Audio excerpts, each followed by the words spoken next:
Kimbal Musk is in the process of making history with his innovations in the agriculture sector. With the brotherly duo working for a bright future in the tech industry and agriculture, it begs the question, what would be the results of their joint forces? A duo like this is set to do things that are out of this world. Where Elon Musk is working around the clock to get humankind to Mars, Kimbal is not further away with his efforts and works to grow food on Mars. For the first time ever, we now have systems that can produce food independently without borrowing any favors from the environment. For as long as space travel goes, astronauts have depended on packaged food for survival. It's only fair because for a short-term trip, packaged food gives all the nutrients a body needs for a certain amount of time. But if we're talking about a very long-term stay, nutrients are just a fraction of human needs. And since plants are one of the most essential parts to our ecosystem and part of the food chain for living organisms on Earth, moving to a new planet without plants isn't really an option. Annalisa Paul, the co-director of the University of Florida Space Plants Lab, said,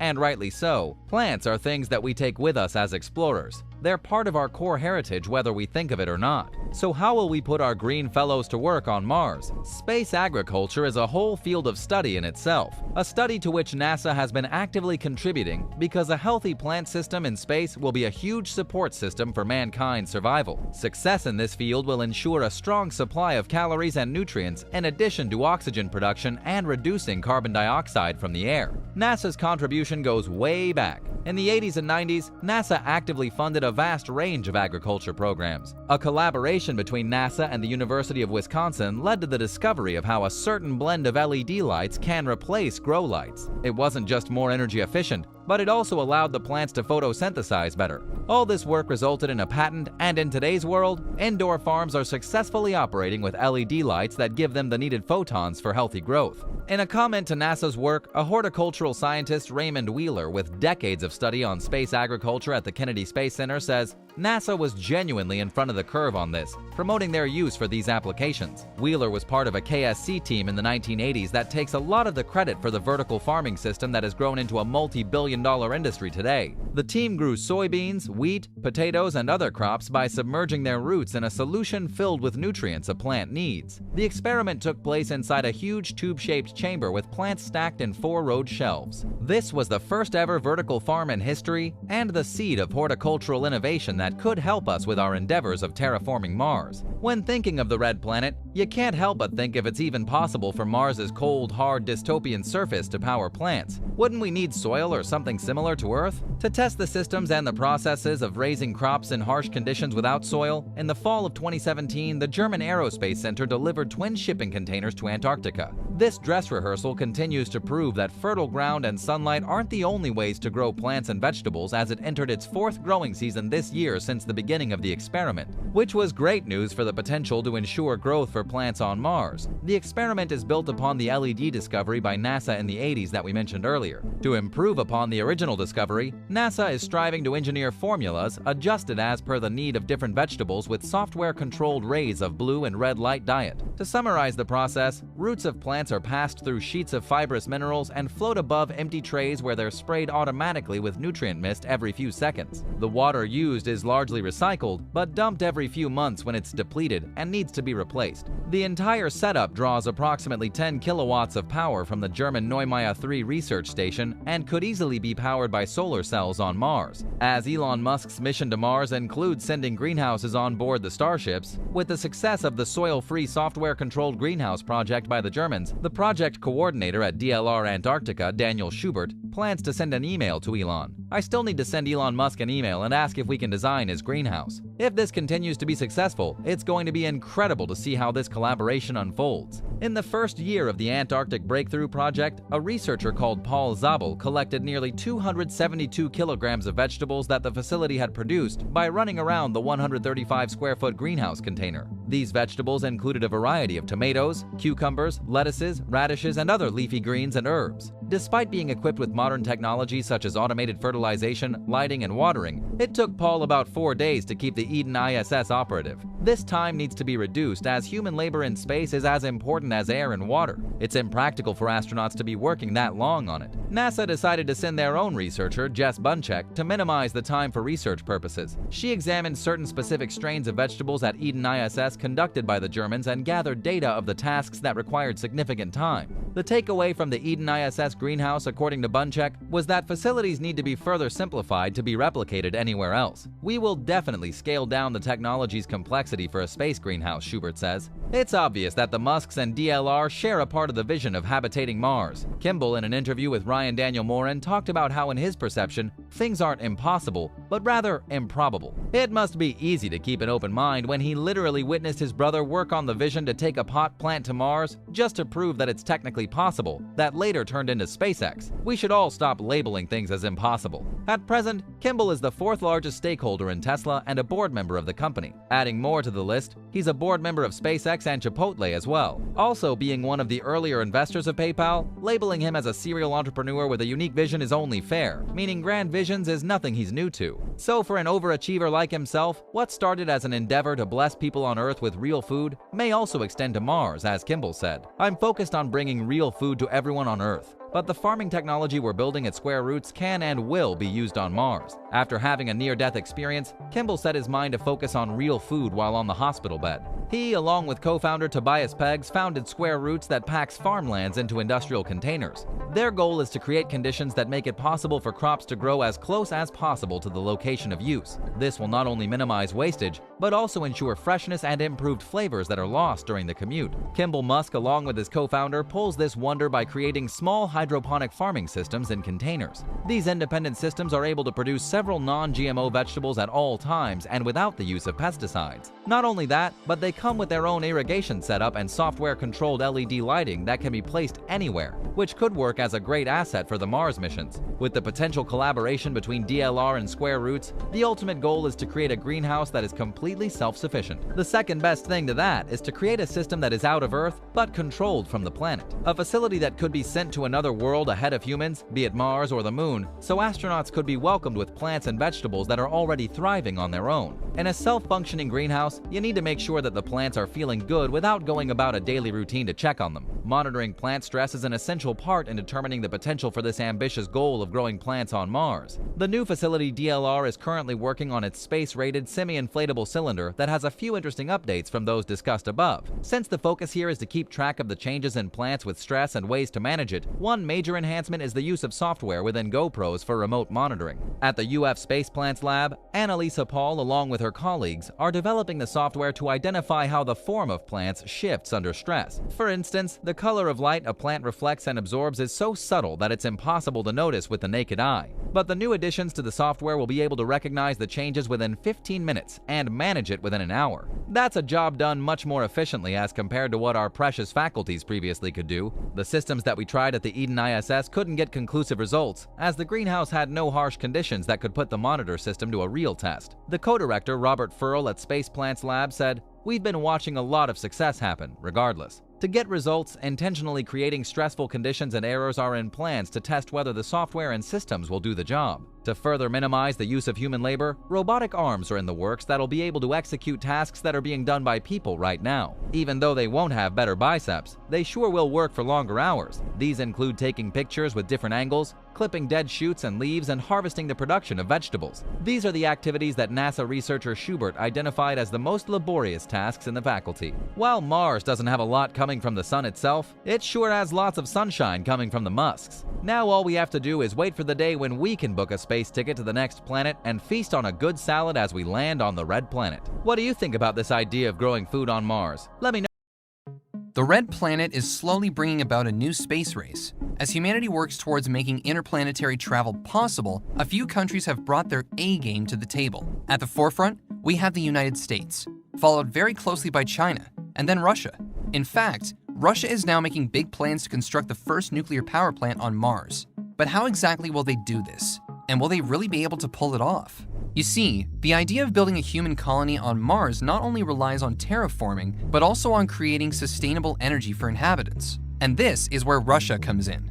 It's no secret that a section of Russia's Roscosmos space agency is now moving forward with plans to develop the first and potentially largest nuclear power station on Mars, with the objective of powering a Russian space base that will be built on the Red Planet. Arsenal Design Bureau, the company in charge of the project, is constructing an interplanetary space tug known as Zeus that will ferry and offload a nuclear reactor onto the Martian surface. The space tug will be built using a nuclear-powered electric propulsion system that will deliver payloads throughout the entire solar system. In fact, Roscosmos' boss, Dmitry Rogozin, says that Zeus will also be used in visiting other planets such as Jupiter for excavations of vital resources, as well as in the search for alien life. It will even be given a parachute landing system to allow it to successfully lower payloads onto the surface of Mars. Russia's hoping to begin the flight testing of Zeus around 2030.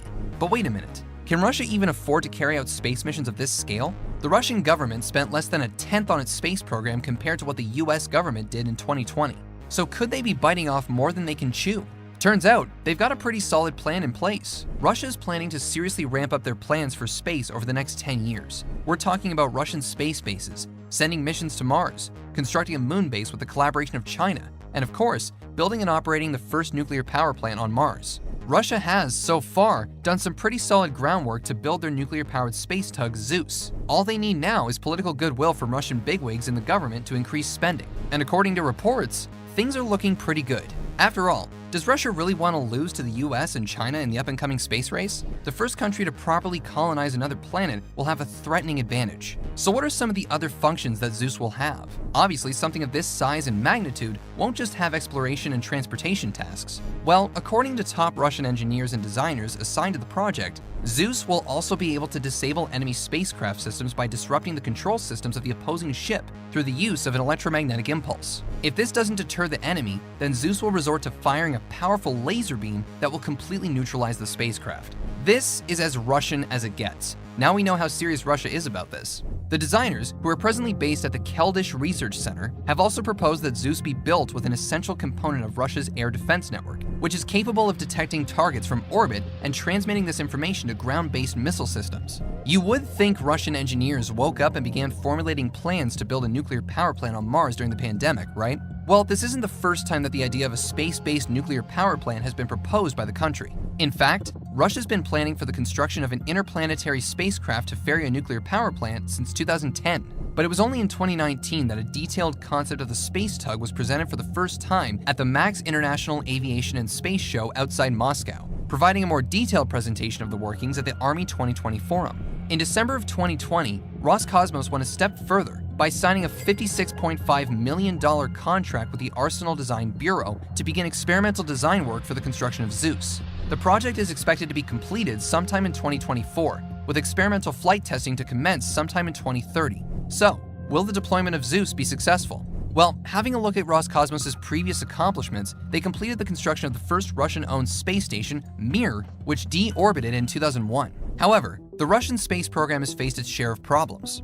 First, as we hinted at earlier, the program has somewhat lacked funding to realize its more ambitious goals. Also, some of the funds that have been used have allegedly been redirected to questionable projects, including the current construction of a 250,000 square foot meter office in close proximity to the famous Khrunichev space rocket factory based in Moscow. Is it really necessary?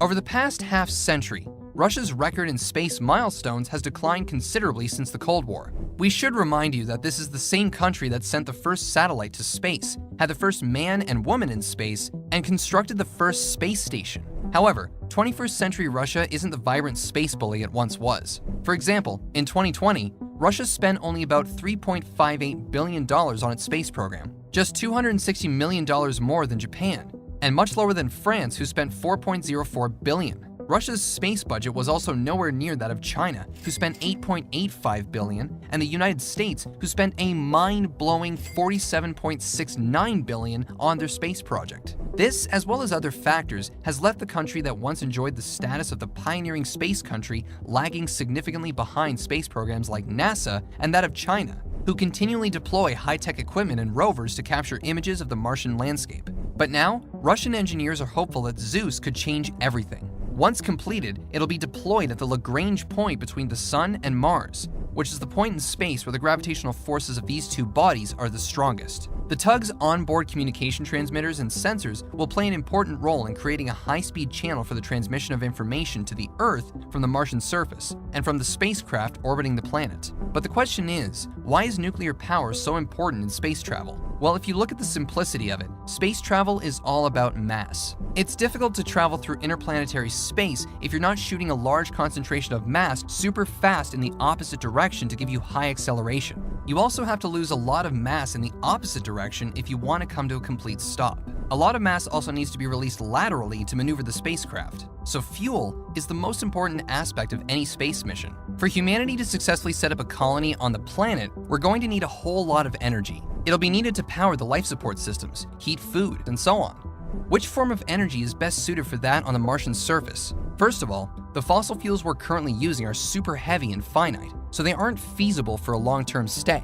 And solar panels won't be too effective considering the dim light present from the sun on Mars. Besides, even if we did try to make that work, we would require tons and tons of panels and billions of batteries just to power a tiny colony. Oh, and did we forget to mention the powerful dust storms that periodically plague the Martian surface? They would cover and damage the panels, and so maintaining them will be time-consuming. So they can't be the only source of energy.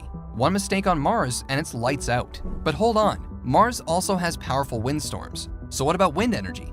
Unfortunately, even with the high-velocity storms on the Red Planet, Mars's atmosphere is too thin to turn anything as big as a sturdy wind turbine. So don't be fooled by the Hollywood movie The Martian. Doing something like that would be impossible. Oh, did we forget hydropower? Well, despite Mars having sufficient water reserves, they're all frozen ice. So it's impossible to build a workable hydropower plant at the moment. It would take years before we could unfreeze all these water reserves and convert them to hydropower. Biomass is also not feasible, as it will be tough to grow plants on the Martian regolith, as it has no nutritional value like the soil on Earth. In fact, we'll have to carry a lot of soil from Earth just to grow anything on the Martian surface. And lastly, what about geothermal energy? You see, there are still a number of active volcanoes on the Tarsus region of Mars. The only problem is that Mars has no subsurface water convention cells required to run a geothermal plant on the planet. Therefore, the most practical and affordable energy source to be built on Mars is a nuclear reactor. First and foremost, nuclear fuel is the most energy dense, clocking in at 80 million megajoules per kilogram when compared to petroleum that has 50 megajoules per kilogram. To put that into perspective, the standard industrial battery only has 1 megajoule per kilogram. And this is why Russia is aiming to build the largest nuclear reactor on Mars. But aside from this, NASA is also developing its very own nuclear reactor for Mars. This reactor will play a critical role in NASA's upcoming expeditions to the Red Planet. According to reports, NASA is looking at 3 expeditions of 4 to 6 astronauts for a stay of about 500 days. Each of these expeditions will land at 3 different locations on Mars to explore the terrain and study the environment. The first expedition expected to arrive on the surface will carry unmanned cargo landers, which will deliver the payload of the nuclear power system, propellant production required to return back to Earth, as well as the Mars Ascent Vehicle for returning to the orbiter. The power system will initially be used to convert the Martian CO2 atmosphere into oxygen that will be cryogenically cooled and stored in the Mars Ascent Vehicle. Once enough propellant has been stored in the vehicle and the landing environment has met all requirements, the crew will depart Earth and travel with a Mars transfer vehicle to begin their 200-day trip to Mars. After entering Mars's orbit, the crew will gradually begin their entry, descend, and land where the pre-deployed cargo landers will be waiting for them. While there is an awful lot of logistics involved in exploring Mars, the potential of conquering the planet could be the greatest human feat of the 21st century. And nuclear energy could be the key to making this future possible. So with that being said, we've come to the end of the video. Let us know what you think about Russia's nuclear ambitions on Mars. Will they be able to beat the US? A few decades ago, the idea of modeling and manufacturing spacecraft from 3D printing would have seemed impossible. Maybe it would have even seemed stupid. How can something so complex as a rocket engine be produced so rapidly by a machine? Surely you need the intelligence and innovation of a team of world-class engineers to pull something like that off. Well, you do for the design stage, but SpaceX has other ideas for the mass production stage. So how exactly is SpaceX going to do it?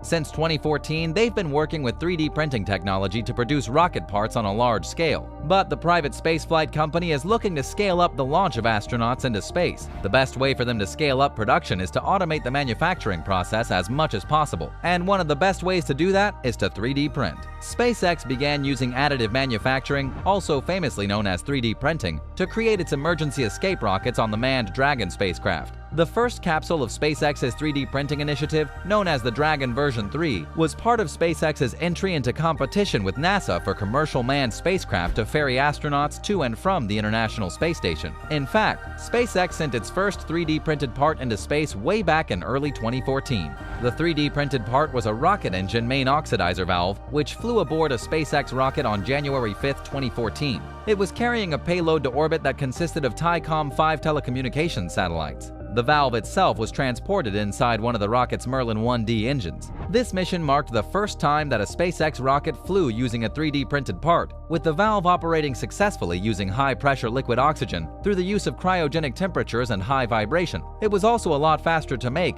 being printed in 2 days instead of several months. It cannot be understated how much quicker manufacturing gets once the process can be automated safely. The valve is now qualified to fly on all Falcon 9 flights. The concept of 3D printing used in the manufacturing of space parts has received massive attention over the last 6 years across all kinds of industries. In response to SpaceX's moves in the 3D printing industry, NASA sent a 3D printer produced by California-based company Made in Space to the space station. It's also no secret that the European Space Agency has been using 3D parts to build lunar bases. One idea for this is to send a 3D printer onto a moon or planet and have it build a bigger 3D printer, which will then build a bigger 3D printer, and so on and so forth. Eventually, you'd get an army of 3D printers of different sizes that could produce a lunar base. That being said, it's roughly been 7 years since the technology went commercial, so it's safe to say that the technology is still in its infancy and that the science behind the manufacturing process still needs to be developed further. Who knows what the limits of 3D printing really are? Perhaps we could combine 3D printing with artificial intelligence and get some really weird results. But that's for another video. SpaceX has been using 3D printing on the Super Draco thruster engine, which is an advanced version of the current Draco engine that was used in SpaceX's Dragon spacecraft to maneuver in orbit as well as during re-entry.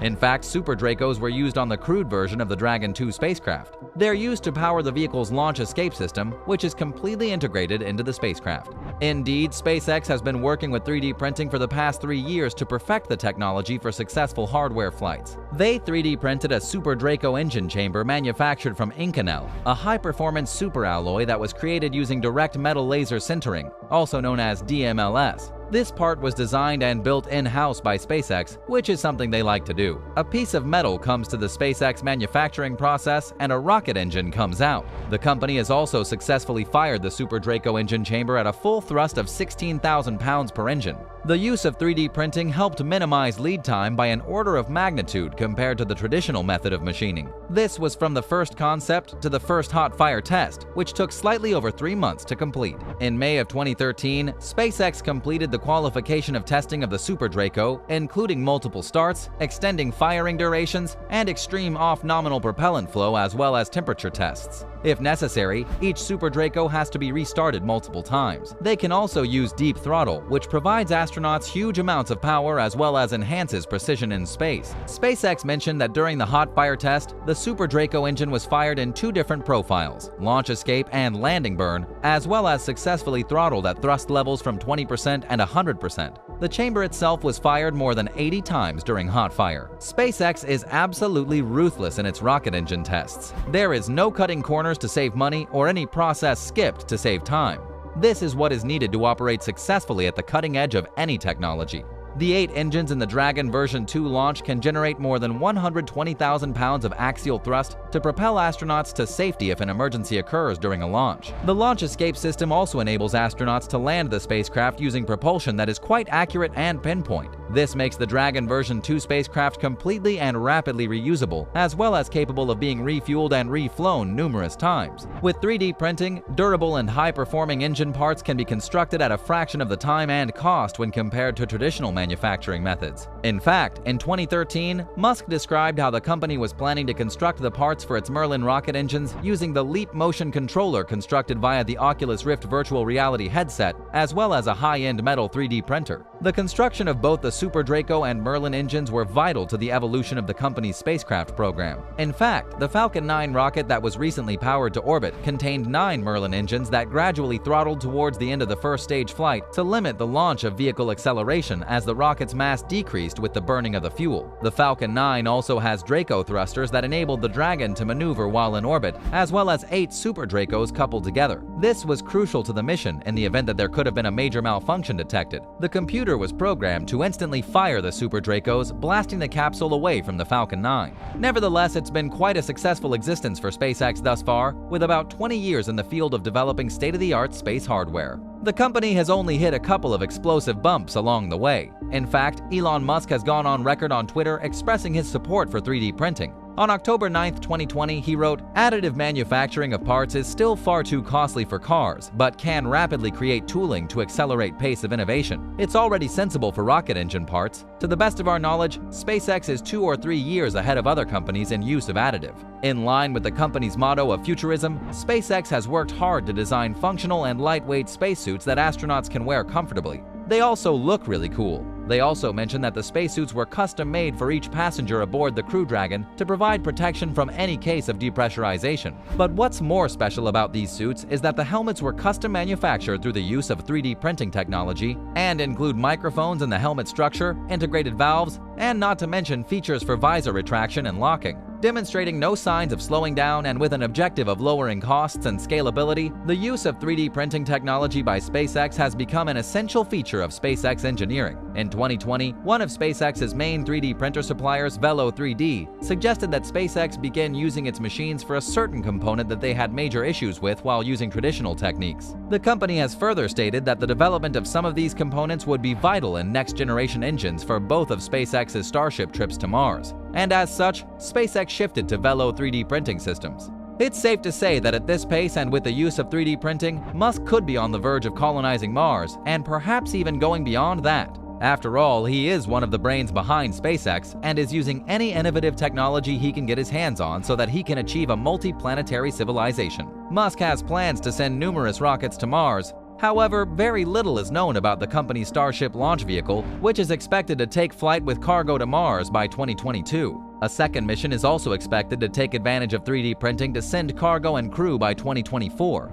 Musk has also said he has plans to send up to 1 million people to Mars by 2050. All in all, with plenty of rocket launches scheduled to take place in the coming 2 decades, we can expect SpaceX to continue to captivate space enthusiasts as the technology is advanced to the point where traveling to space becomes an everyday occurrence. Therefore, this Crew Dragon Demo 2 mission is expected to complete the validation process for human-rated spaceflight operations on SpaceX. If successful, the demonstration flight will permit for human-rated certification of the Crew Dragon spacecraft, ushering a new era in the industry. Who knows, maybe in a decade or two the general public might be the ones taking a package holiday to space. And with that, we've come to the end of this video. Let us know what you think about SpaceX's use of innovative 3D printing in the comments section down below. Do you think